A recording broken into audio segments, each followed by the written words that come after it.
Hey everybody, how's it going? Today I'd like to show you a story that a friend of mine referred me to on Hacker News. Hacker News is kind of like the honors class version of Reddit.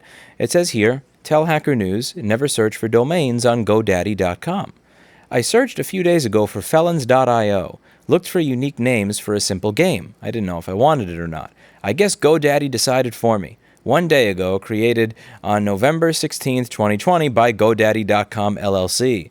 Just a warning, if you have a special name, do not use GoDaddy to check if it's available. And there's some interesting responses in this thread from Namecheap. I've been using Namecheap ever since I registered my first domain name about 12 years ago when I registered way less than techserve.com before I had a company name. I wasn't really sure what the company name would be, but I just knew that everybody said that TechServe charged way too much money. They were Apple authorized. They were a gigantic store in New York City. I don't know how they had the customer base they did with the prices they were charging people, like $650 plus for really basic repairs on an A1181.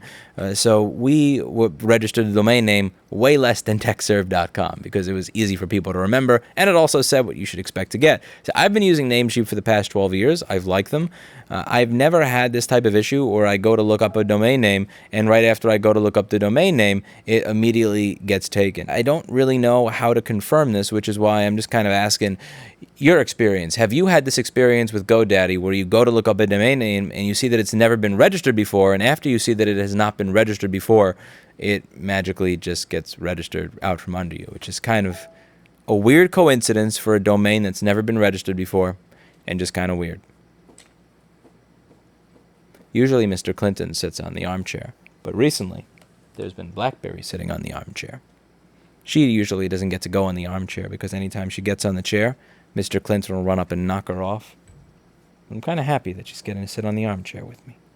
You can see she's digging her claws into my skin right now because she's a good kitty. That's how they let you know that they love you. Oh, he's a good little berry. You may notice that she's smaller than Clinton.